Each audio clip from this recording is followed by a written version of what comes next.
بسم الله الرحمن الرحيم والصلاة والسلام على أشرف المرسلين. رب اشرح لي صدري ويسر لي أمري واحلل عقدة من لساني يفقهوا قولي. مساء الخير يا شباب. نكمل بقى مجموعة الأنيونات اللي هي مجموعة حمض ال H2SO4. وطبعا قبل ما نبدأ متنساش اللايك والشير والسبسكرايب عشان يوصلك كل جديد. طبعا الأهم من كل حاجة ما تنساش تصلي على النبي. ويلا نبدأ. بسم الله الصلاة والسلام على رسول الله. بسم الله الرحمن الرحيم. مجموعة ال H2SO4 احنا قلنا ال H2SO4 حمض الكبريتيك اللي بستخدمه بيكون حمض الكبريتيك الايه؟ المركز. ولازم تكون عارف المعلومة دي، حمض الكبريتيك المركز عامل مؤكسد، دي أهم كلمة هنا في مجموعة ال H2SO4. طيب حمض ال H2SO4 بيكشف عن كام أنيون؟ بيكشف عن 4. احنا خدنا المرة اللي فاتت أو الفيديوهات اللي فاتت ال HCl كان بيكشف عن 6 والبي اس ال 2 كشفت على 2، يبقى كده 8. اتفضل كمل 12. 4 بيكشف عنهم مين؟ ال H2SO4 المركز. واحنا قلنا اي انيون هكشف عنه عندي تجربه اساسيه وتجربه ايه؟ تاكيديه. طيب واحده واحده كده مع بعض بقى نشوف التجربه الاساسيه. انا بكشف دلوقتي بالحمض صح؟ والقاعده اللي انا ماشي عليها الحمض الاكثر ثباتا يطرد الاقل ثباتا على هيئه غاز. تمام، نفس الكلام تاني اهو. طيب هيطلع غاز، وعشان يطلع غاز لازم الحاله الفيزيائيه للملح تكون صلب اهو.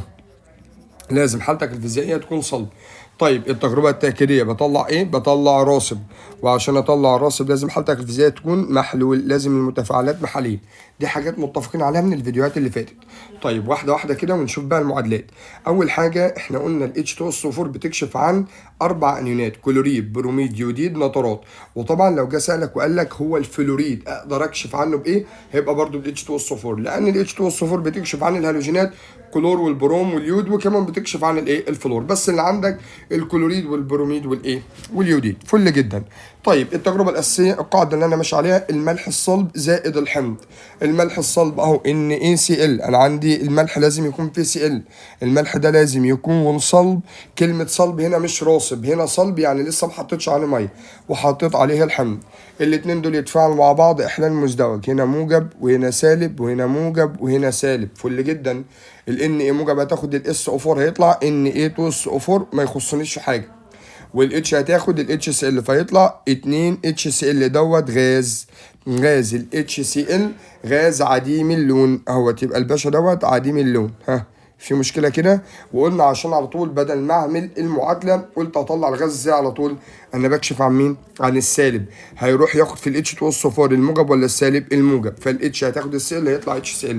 نفس الفكره في المعادلات اللي تحتها، البي ار سالب هتروح تاخد الاتش الموجب فيطلع HBr عديم اللون، يبقى الباشا ده برضو عديم اللون.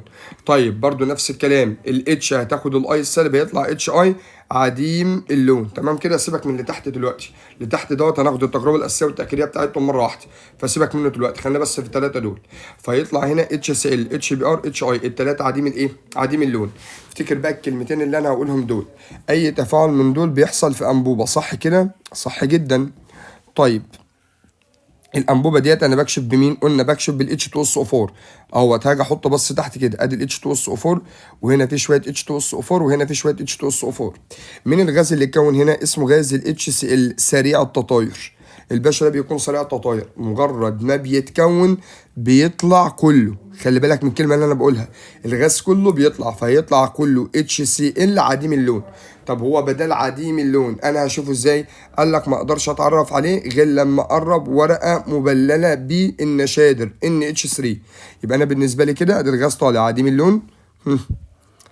نرجع بس كده، ادي الغاز طالع عديم اللون اهوت. هقرب ساق مبلله بالايه؟ بالنشادر اهوت، ساق مبلله بال NH3. طيب ال NH3 هتروح تتفاعل مع ال HCl، الاتنين دول هيكونوا ايه بقى؟ NH4Cl، مادة صلبة، والباشا ده لونه ابيض. المادة دي بيحصل لها عملية اسمها التسامي. التسامي يعني احول المادة الصلبة الى مادة غازية مرة واحدة دون المرور بالحالة السائلة. زي فكرة بالظبط البخور. البخور نفس الفكرة كده، حول المادة الصلبة اللي هو البخور مجرد ما بسخنه بتحول لمادة ايه؟ غازية، ما بمرش على الحالة السائلة. فاول ما بيتسامى يطلع غاز هيكون لي على طول هنا سحب ايه؟ سحب بيضاء. ها تمام كده. يبقى انا بالنسبه لي ال HCl سريع التطاير، كل اللي هيتكون هيطلع منه كل اللي هيتكون هيطلع هيتفاعل مع ال NH3 هيكون NH4Cl مادة صلبة، مجرد ما بسخنها هتطلع غاز يكون سحب بيضاء. أهم كلمة، كل اللي بيتكون بيطلع، يعني لو اتكون 100 جزيء كل ال 100 جزيء يطلعوا لأنه سريع التطاير. طب تعالى بقى، اللي بيتكون هنا HBr وهنا بيتكون HI، حلو كده، حلو جدا. الاتنين دول عايزين يطلعوا، قال لك جاي يطلع ما طلعش، جاي يطلع ما طلعش. مين اللي بيشدوا لتحت؟ قال لك اللي بيشدوا لتحت H2SO4. خلي بالك بقى، لو انا كونت 100 جزيء وكونت من دوت 100 جزيء، قال لك ال 100 جزيء جزء منهم هيطلع، فهيطلع في صورة HBr، جزء منهم مش كلهم، وليكن مثلا 40 جزيء، والباقي هيتشد تحت. هيتشد عشان يلاقي مين تحت بقى؟ حمض الكبريتيك المركز. واحنا قلنا حمض الكبريتيك المركز هو عامل ايه؟ مؤكسد، فهو يشده عشان يعمل له عملية أكسدة. بس يبقى انا بالنسبه لي الاتش بي ار والاتش اي هل هيطلعوا كلهم من الانبوبه؟ لا، ده والله جزء بس من يطلع اللي منهم اهو، جزء هيطلع بس منهم هنا اهوت اتش اي، والجزء الباقي هيتشد لتحت عشان يحصل له عمليه ايه؟ اكسده. تعال اما نكتب تفاعل الاكسده واحده واحده كده. انا عندي اهوت الاتنين اتش بي ار زائد ال H2SO4، الاتنين دول هيتفاعلوا مع بعض هيكون ايه؟ انا عندي بص كده 2 اتش، تعالى ما نكتب المعادله دي واحده واحده مع بعض اهو. انا عندي 2 اتش وعندي هنا كام اتش؟ 2 اتش، يبقى كام اتش؟ 4. دول يكونوا 2 ميه، 2 H2O. طب انا كده خلصت الاربعه هيدروجين، وهنا معايا كام اكسجين؟ 2. هاخدهم من ال SO4 هيتفضل SO2 اهوت زائد SO2. واحده واحده تاني، خدت الاتنين اتش والاتنين اتش كونت 4 هيدروجين، فدول بالنسبه لي خلصوا اهمت. يبقى هنا اللي اتفضل 2 بي ار. طيب وهنا خدت الاس او 4 خدت منها 2 اكسجينه في الميه، يبقى يتفضل معايا 2 اكسجينه بس اهو، ادي 2 اكسجينه طلعوا في صوره اس او 2، فدي بالنسبه لي برضو خلصت. اتفضل كام بي ار؟ 2، يبقى زائد بي ار 2. ده فيبور ودوت غاز. طبعا الفيبور هو نفسه الغاز، يعني الفرق ما بينهم طبعا في حاجه مالكش دعوه بيها دلوقتي، بس الفكره ان هو بيتعدى كانه غاز. تمام كده؟ بص، الغاز ربنا خلقه غاز، يعني ربنا خلقه على الحاله الفيزيائيه دي. اما الفيبور هي الماده السائله او الماده الصلبه اللي لما سخنت تتحول لماده غازيه، ده الفيبور. يبقى انا بالنسبه لي دلوقتي عمليه الاكسده اللي حصلت، انا لما شديت الاتش بي ار تحت وعملت له عمليه اكسده بالاتش 2 اس 4 طلع لي كام غاز؟ هتقول لي 2 اهم، الاس او 2 والبي ار 2. طب لما اجي اقول لك اثناء الكشف بالتجربه الاساسيه عن مجموعه البروميد بيطلع كام غاز؟ هتقول لي 3.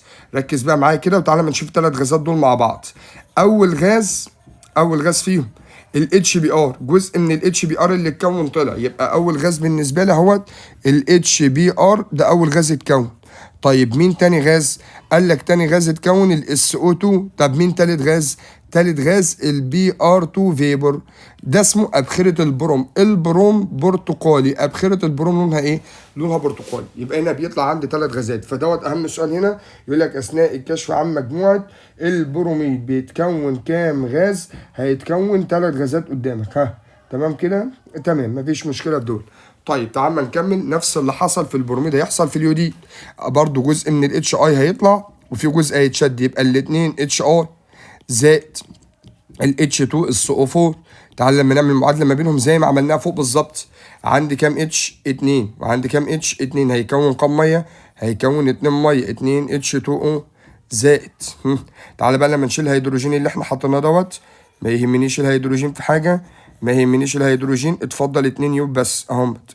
طب تاني حاجه الاس او 4 كام اكسجينه؟ 4، خدت منهم 2 في الميه، اتفضل 2، يبقى هنا يتفضل 2. يبقى هنا اس او 2 اللي اتفضلت هطلعها، ادي اس او 2 زائد اي 2 فيبر. خلي بالك احنا لسه واخدين الحصه اللي فاتت محلول اليود البني، هنا ابخره اليود لونها ايه؟ بنفسجي، فهنا طلع ادي غاز وادي ابخره، ادي غازين، وفي غاز طالع فوق اهوت الباشا دوت، يبقى كده كام غاز؟ 3. فهنا بيطلع نفس الفكره، 3 غازات، الاتش اي زائد الاس او 2 زائد الاي 2 فيبر، ابخره اليود اللي لونها بنفسجي. تمام كده؟ تمام. قال لك طبعا عشان نتعرف على ابخره البروم وابخره اليود حط ورقه مبلله بالنشا. بص كده، واحده بتصفر واحده بتزرق، بالعقل كده هو اللون البرتقالي هيصفر ولا هيزرق؟ اكيد هيصفر لان البرتقال قريب من الاصفر. طب واللون البنفسجي هيزرق لانه اصلا هو لون ازرق بس غامق شويه. تمام كده؟ تمام. يا رب تكون الدنيا وضحت. اهم حاجه المعادلتين اللي انا قلتهم دول، هنا بيطلع كام غاز في الاول؟ اتش سي ال مفيش غيره، فهنا بيطلع غاز واحد. امال هنا بيطلع كام غاز؟ بيطلع 3. وهنا بيطلع كام غاز؟ بيطلع برضو 3. ها في مشكله؟ تمام. واهم حاجه ال HCl ال HBr ال HI غازات كلها عديمه اللون. طيب تعالى لما نشوف التجارب التأكيدية قبل ما ناخد ال NO3. التجربة التأكيدية بتاعتك بتضيف مين بقى؟ AgNO3. احنا قلنا التجربة التأكيدية لازم أكون إيه؟ لازم أكون راصب. فل جدا. وعشان أكون راصب لازم المتفاعلات تكون محاليل. يبقى أنا بالنسبة لي لازم المتفاعلات بتاع المعادلة تكون محاليل. أنا بكشف عن مين قدامك؟ الCl. هيروح ياخد مين؟ هيروح ياخد ال Ag. ال Ag موجب وال NO3 سالب. ده محلول أهوت AQ. طيب احنا دلوقتي الاي جي ان او 3 خدناها كم مره دلوقتي؟ حوالي خدناها يعني مرتين. خدناها في الكشف عن ايون الفوسفات بيكون راصب لونه اصفر، وخدناها في الكشف عن الكبريت، والكبريتيت بتكون راصب اسود على البرد واسود بعد التسخين. هنا ادي الثلاث انيونات دول. اول حاجه السي ال هتاخد الاي جي هيكون اي جي سي ال اي جي بي ار. طب وهنا اي جي اي. يبقى نكتبها بس تحت شويه كده. يبقى اللي تحت ديت اسمها AgI. اللي فوق ده اسمه ايه بقى؟ كلوريد الفضة. وهنا بروميد الفضة. وهنا يوديد الفضة.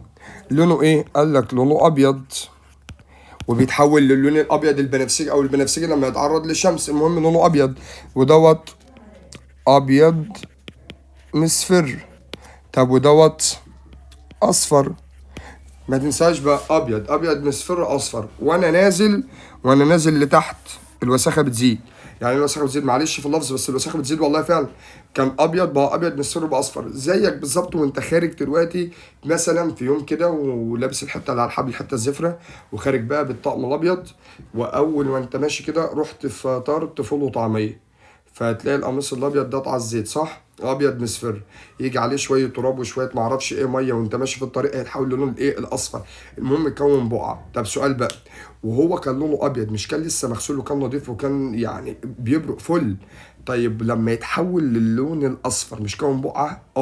هل البقعه بتدوب في الميه؟ لا. يبقى وانا نازل الوساخه فعلا بتزيد والذوبان بيقل. تاني افتكرها كده بقى، وانا نازل الوساخه بتزيد والذوبان بيقل. فقال لك اللي فوق دوت يذوب، ودوت يذوب بس ببطء. طب ودوت لا يذوب. يبقى يذوب ويذوب ببطء ولا يذوب. كلمة ببطء دي يعني بياخد وقت طويل شوية، التفاعل بطيء شوية. البروميد بيدوب ببطء، البروميد ببطء. تمام كده؟ طب احنا لسه قايلين التجربة التأكيدية بتكون ايه؟ راصب. يبقى بالنسبة لي التلاتة دول عبارة عن رواسب لا تذوب في الماء. لا تذوب في الماء التلاتة. اما انت عمال تقول لي يذوب ببطء ولا يذوب فين؟ فقال لك في محلول النشادر NH3 لازم يكتب لك جنبه AQ. لو كتب لك غاز غلط. انا عايز محلول النشادر، وساعات بيرمزوا له بالرمز ده NH4 وH، هيدروكسيد الامونيوم. هيدروكسيد الامونيوم هو محلول النشادر. فلما يجي يقول لك الماده دي او المواد دول بيدوبوا فين، هتقول لك بحلول النشادر. يذوب ببطء لا يذوب بحلول النشادر او هيدروكسيد الايه؟ الامونيوم. تمام كده يا باشا؟ تمام. تعالى بقى لما نشوف البرنس او الكبير بتاعهم اللي هو مجموعه النترات. مجموعه النترات بكشف عنها بمين؟ بحمض الكبريتيك المركز. مجموعه النترات موجب ولا سالب؟ سالب اهي. يبقى انا بالنسبه لي تعالى حتى لما نكتب المعادله كلها بتاعتها هجيب اي ملح من النترات مع ال H2SO4.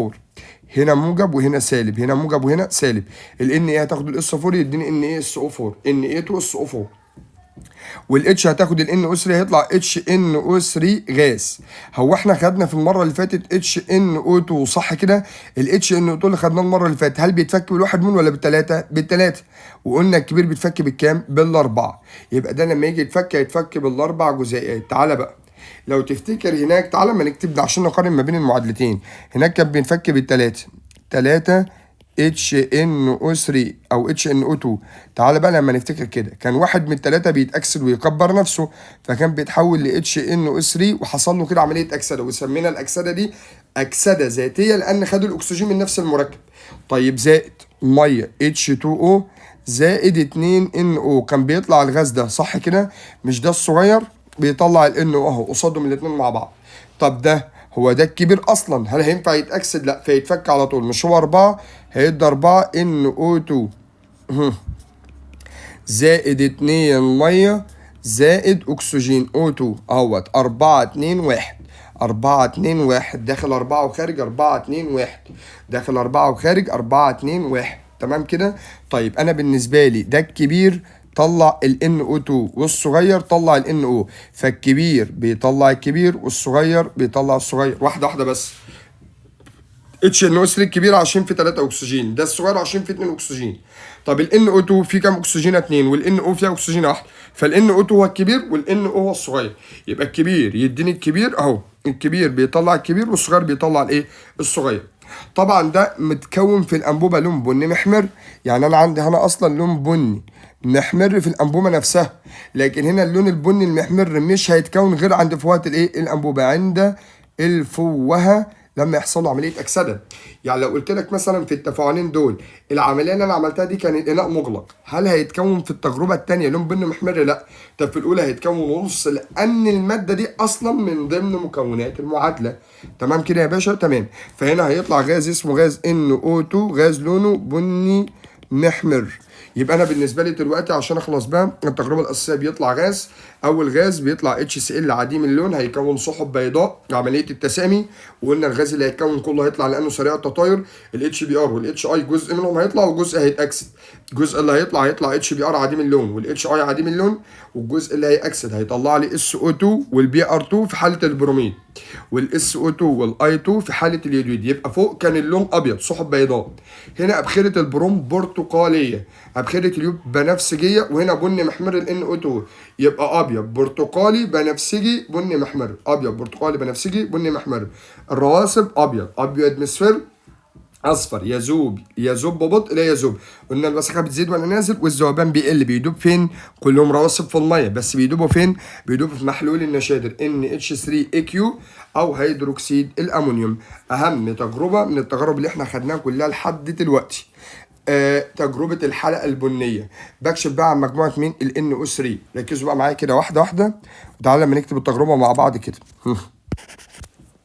قال لك التجربة هجيب ملح للنترات، هجيب مثلا NO3 ادي رقم 1 زائد، هحط عليها ال H2SO4 مركز، ومركز عامل مؤكسد. تمام كده. وهجيب المادة ديت FeSO4 كبريتات حديد كام؟ كبريتات حديد 2 اسمها سوسو من الباب الأولاني، كبريتات حديد 2. طيب واحدة واحدة كده. هو الحديد هنا موجب كام؟ موجب 2، فل جدا. انا بالنسبه لي دلوقتي واحده واحده بقى، انا بعمل ايه؟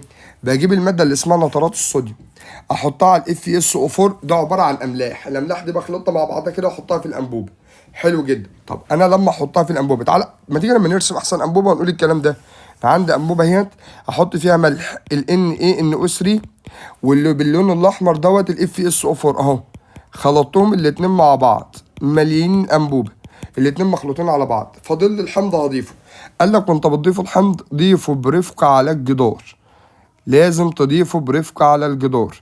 ليه؟ قال لك عشان ينزل يتفاعل مع الطبقه اللي موجوده على السطح. استنى بس، التجربه اسمها تجربه الحلقه الايه؟ البنيه. والحلقه دي هتتكون فين؟ على السطح.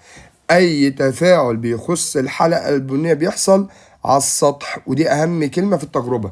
اي تفاعل بيحصل فين؟ على السطح. امال اللي تحت ما بتعملش تفاعل، الحاجات اللي تحت او الملح اللي تحت، الجزء اللي تحت ما بيعملش تفاعل. كل التفاعل بيحصل فين؟ بيحصل في الطبقه اللي على السطح بس، الطبقه اللي هي فوق بس. فل جدا. طيب انا بالنسبه لي دلوقتي انا بضيف الحمض برفق على الجدار، وقلت الماده اللي انا هستخدمها كبريتات حديد 2. وقلنا كبريتات الحديد هنا موجب كام؟ 2. طب مستقر ولا غير مستقر؟ ايوه من الباب الاولاني غير مستقر. لو اتاكسد هيتحول لموجب كام؟ 3، وده الايه؟ مستقر. استنى بقى، يعني ده مجرد ما يلمح الهواء يشوف الاكسجين هيأكسده، ولما يأكسده يحول له كبريتات حديد 3 يبقى مستقر. يبقى انا دلوقتي عايزه لسه متحضر حالا ما يكونش شاف الهواء. عشان كده بقول لك كبريتات حديد 2 لازم تكون حديثة التحضير. طب لو كانت قديمة التحضير هتبقى كبريتات حديد 3 ما تكونش الحلقة البنية. يبقى اول حالة ما يتكونش فيها الحلقة البنية لو كبريتات حديد 2 قديمة التحضير. طيب تاني حالة، قال لك الحمض اللي انا بضيفه مش هو عامل مؤكسد؟ هيأكسد اللي جنبي، بس انا قلت بضيفه برفقه على الايه؟ على الجدار. اشمعنى؟ عشان ينزل يتفاعل مع الطبقه اللي موجوده على السطح بس. اصلا انا لو ضفت بعنف هينزل في الانبوبه كلها، هيأكسد كل كبريتات حديد 2 يحولها لكبريتات حديد 3، وانا محتاج في الحلقه البنيه كبريتات حديد 2. يبقى تاني حاله مش هتتكون الحلقه لو انا ضفت ال H2SO4 بعنف للانبوبه. يبقى انا عندي حالتين دلوقتي، عندي حالتين لا تتكون الحلقه البنيه في حالتين، رقم 1 ورقم 2 هنقولهم تاني دلوقتي. طيب بعد كده يبقى انا بالنسبه لي جبت كبريتات حديد 2 حديثه التحضير سميناها سوسو. تاني حاجه حطيت H2SO4 برفق على الايه؟ برفق على الجدار، هينزل يتفاعل. احنا قلنا اي تفاعل هيحصل فين؟ على السطح. طب مش ده عامل مؤكسد؟ هيروح يأكسد من كبريتات حديد 2 هيحولها لكبريتات حديد 3 بس. يبقى كبريتات حديد 2 داخله عشان تتأكسد وتتحول لكبريتات حديد كام؟ 3. افتكر الكلمه دي، كبريتات حديد 2 داخله تتأكسد وتتحول لكبريتات حديد 3. الكبريتات تكافؤها ثنائي والحديد هنا بقى ثلاثي، يبقى هنا 2 وهنا باي 3. خلاص دورها خلص؟ دورها خلص مش عايزها تاني. طيب اهم حاجه اللي اتأكسدت دي، هل كل اللي موجوده في الانبوبه ولا اللي على السطح بس؟ اللي على السطح بس، يعني اللي في الانبوبه تحت هنا لسه زي ما هي، لسه كبريتات حديد، يعني اللي تحت هنا FeSO4 عادي زي ما هي، اما اللي فوق بقت كبريتات حديد 3 Fe2SO4 باي 3. تمام كده؟ تمام جدا كده. طب تعالى لما نكمل التفاعل، احنا قلنا دي داخله عشان تتاكسد وتطلع، خلص الدور.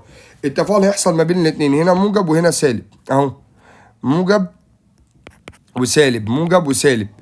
الاتش الموجب، بص بقى الان الموجب هتاخد الاس او 4 فيطلع Na2SO4 زائد FeSO4 او Fe2SO4 باي 3 زائد الاتش هتاخد الNO3 هيطلع لك ميه H2O زائد NO، هيطلع NO اكسيد النيتريك. واحنا لسه قايلين اكسيد النيتريك دوت غاز عديم الايه؟ اللون. فانا استنيت اكسيد النيتريك عشان يطلع، هو اكسيد النيتريك NO عديم اللون، فاستنيته يطلع عند فوهة الانبوبه عشان يحصل له عمليه ايه؟ اكسده ويتحول للون بني محمر. بس استنيته يطلع ما طلعش، استنيته يطلع ما طلعش. مين بقى اللي كان بيشده لتحت؟